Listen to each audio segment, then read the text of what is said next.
할렐루야.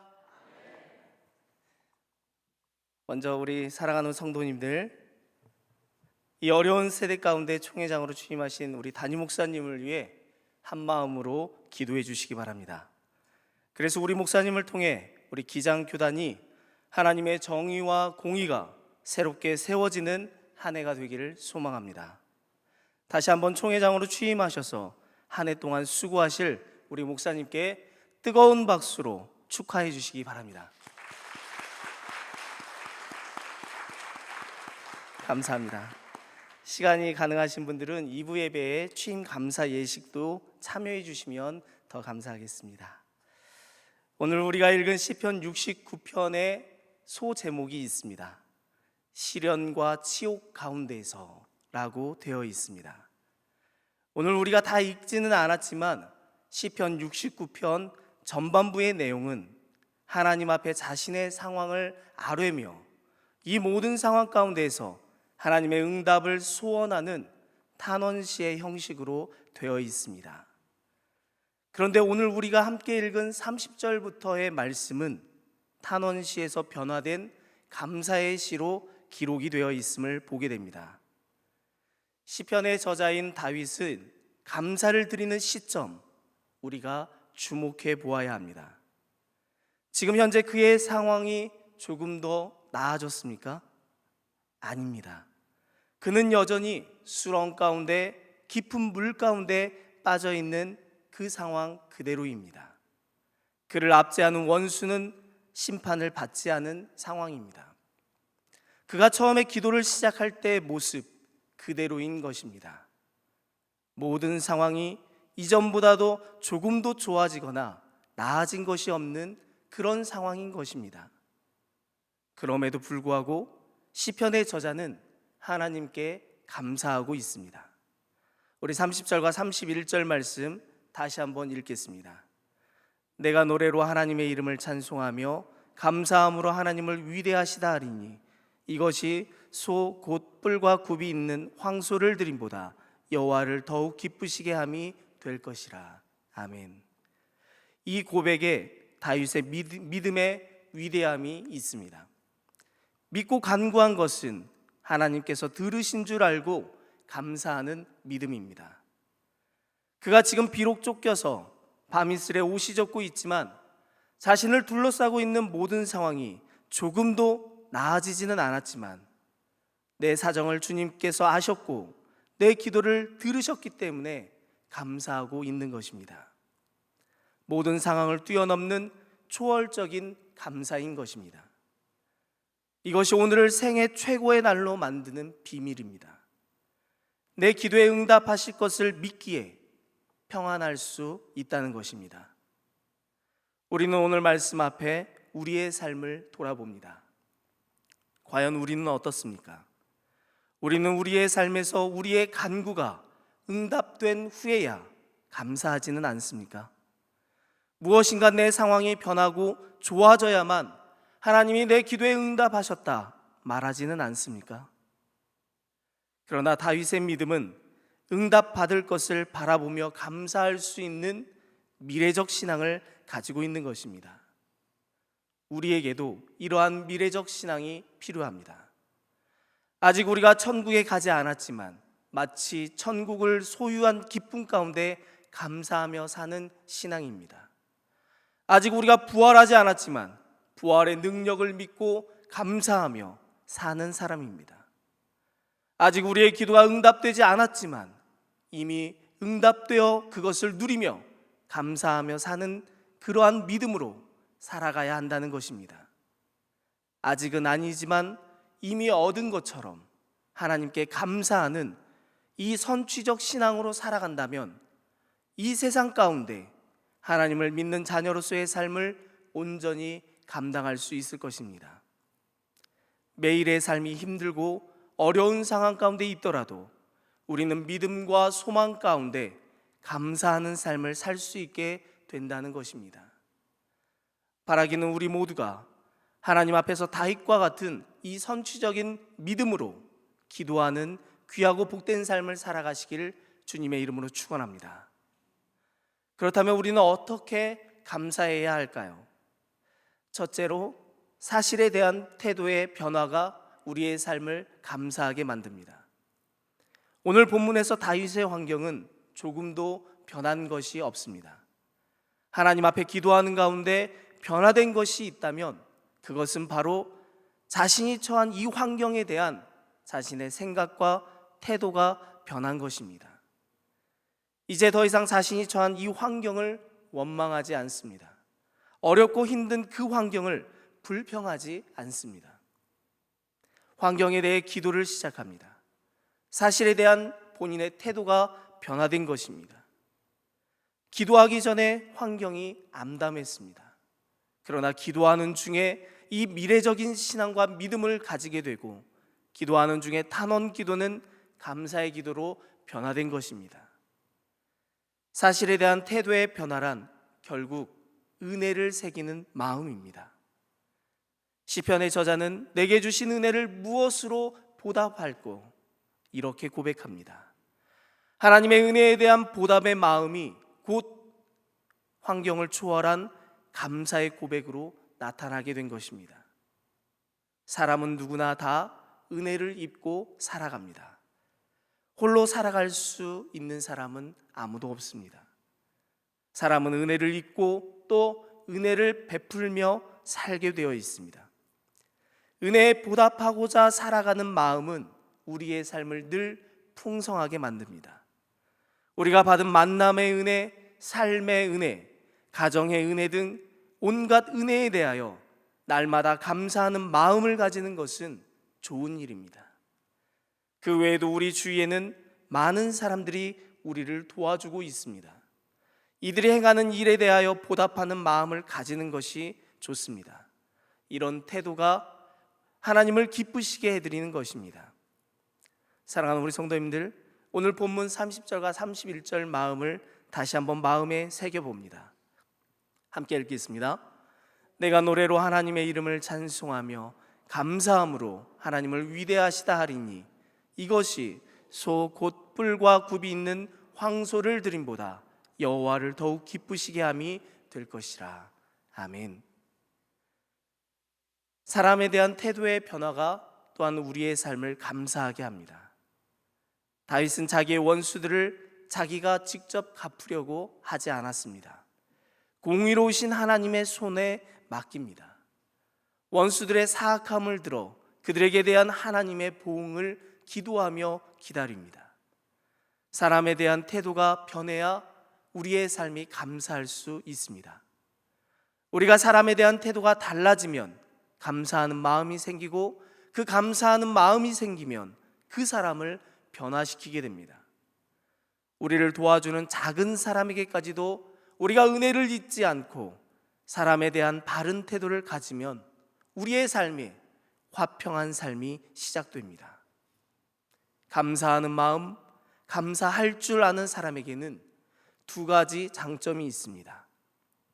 첫째는 감사하는 마음을 가지면 두려움을 모릅니다. 감사하는 마음은 빛이 어둠을 뒤덮어버리듯 두려움을 뒤덮어버립니다. 다윗은 사람에 대한 태도를 바꾸었습니다. 이제는 두려움이 없습니다. 둘째로 감사하는 마음은 우리가 거만해지지 않도록 막아줍니다. 감사할 줄 아는 마음은 조용하고 겸손한 사람이 되도록 합니다. 삶이 선사한 조그마한 선물에도 기뻐하게 만듭니다. 다윗이 그랬습니다. 그래서 하나님은 다윗의 삶을 회복시켜 주셨습니다. 결국 믿음에 대한 태도의 변화가 감사하게 만듭니다. 이런 마음의 결국은 믿음의 태도인 것입니다. 창세기를 살펴보면 하나님 앞에 첫 소산을 가지고 첫 감사의 제물을 하나님께 드린 가인과 아벨의 모습을 볼 수 있습니다. 우리가 잘 알다시피 아벨의 제사는 하나님께서 기뻐 받아주셨지만 가인의 제사는 하나님께서 받지 않으셨습니다.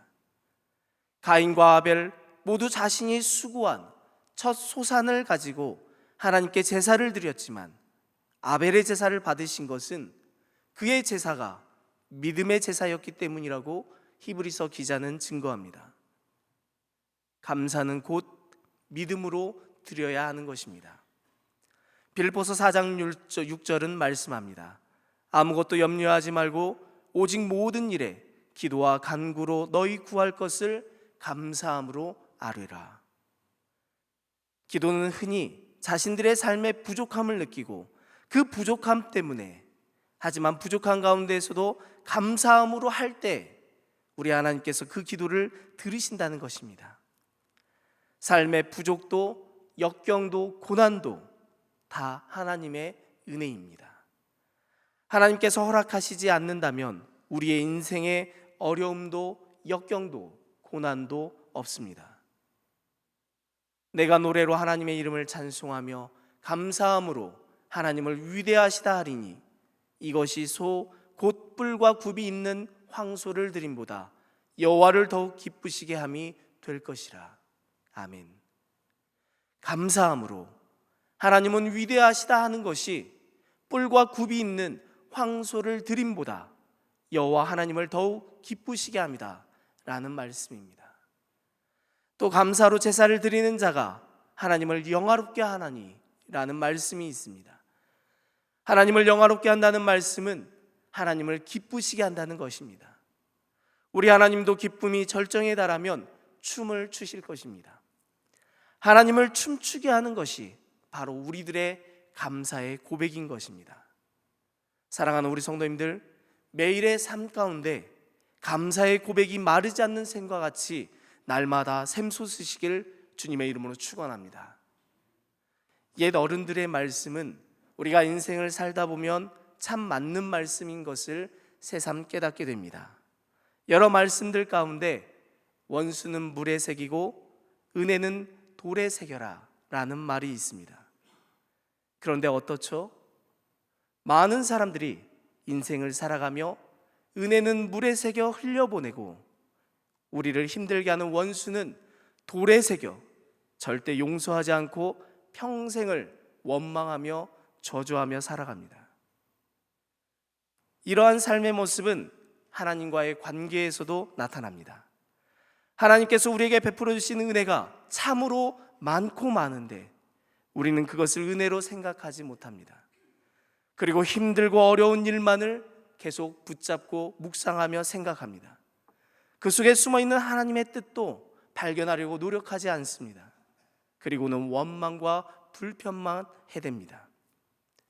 생각해보면 하나님이 우리에게 베풀어 주신 은혜가 참으로 많은데 왜 우리는 그것을 은혜인 줄 모를까요? 왜 그것을 감사할 줄 모를까요?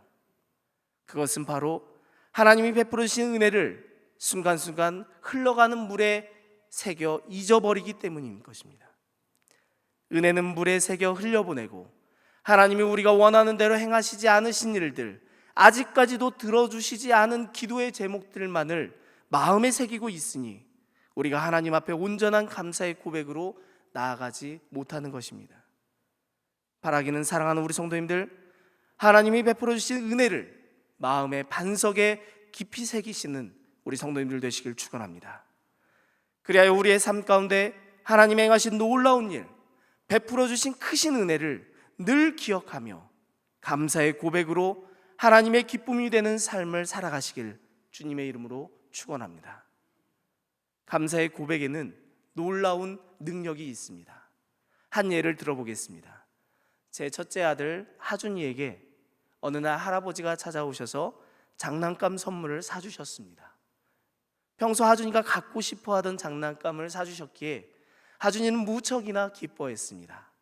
그런데 다들 아시다시피 아이들이 한 장난감에 애착을 갖고 좋아하는 시기는 매우 짧습니다. 며칠 지나자 그토록 갖고 싶어 했던 장난감, 그래서 할아버지가 사주셨을 때 그것을 꼭 껴안고 잘 만큼 좋아했던 장난감은 어느덧 진열장 한쪽에 세워져 있는 신세가 되었습니다. 그런데 놀라운 건 하준이가 그 장난감을 볼 때마다, 세워져 있는 그 장난감을 볼 때마다 이 장난감은 할아버지가 사주신 거예요 라고 말한다는 것입니다. 어느 날 할아버지가 다시 집에 찾아오셔서 하준이는 그 장난감을 가지고 할아버지 앞에 당당하게 나아갑니다. 이 장난감은 할아버지가 장난감 할인마트에서 사주셨던 거예요 라고 말하는 것입니다. 그러자 할아버지는 본인이 사준 이 장난감을 기억하고 있는 손주가 너무 사랑스러워서 그날 저녁 아무도 모르게 하준이를 몰래 데리고 가 또 다른 장난감을 선물해 주셨습니다. 그 모습을 보며 우리의 삶도 이와 같을 텐데, 하나님이 우리에게 베풀어 주신 은혜와 사랑을 우리가 기억하며 매일의 삶 속에서 순간순간 감사한 마음으로 살아간다면 우리 하늘 아버지께서 그 모습을 어여삐 여기시고 또 다른 더 큰 은혜들을 베풀어 주실 텐데 깨닫게 되었습니다. 그렇습니다. 감사의 고백에는 더 큰 감사의 제목을 발견하게 되는 놀라운 능력이 있습니다. 감사하는 자는 늘 마음이 부요한 자입니다. 감사가 없으면 아무리 많이 가지고 있어도 가난한 자입니다. 늘 감사함으로 더 많은 축복을 받고 우리의 삶이 늘 풍요로움 속에서 살아가시길 주님의 이름으로 축원합니다. 사랑하는 우리 성도님들, 오늘 말씀을 기억하며 우리의 삶 가운데 베풀어 주신 하나님의 놀라운 은혜를 매일 매 순간순간 기억하며 매일의 삶 속에서 감사함으로 하나님을 찬양하며 하나님을 더욱 기쁘시게 하는 복된 삶을 살아가시길 우리 주 예수 그리스도의 이름으로 간절히 축원합니다. 기도하겠습니다. 사랑과 은혜가 풍성하신 하나님 아버지, 우리를 하나님의 자녀로 삼아주심에 감사드립니다. 그리고 매일의 삶 속 가운데 순간순간 베풀어 주신 은혜를 감사드립니다. 시편의 다윗과 같이 어려운 상황 가운데서도 하나님이 베풀어 주신 은혜를 기억하는 믿음의 자녀들이 되게 하여 주옵소서. 베풀어 주신 은혜를 마음의 반석에 새기는 자들이 되게 하셔서 늘 은혜를 기억하며 그 은혜 안에 거하는 삶이 되게 하여 주옵소서. 그래야 감사함으로 우리 하나님의 이름을 찬양함으로 하나님의 큰 기쁨이 되는 귀하고 복된 믿음의 삶을 살아가게 하여 주옵소서. 우리의 참 소망 되신 예수님의 이름으로 간절히 기도합니다. 아멘.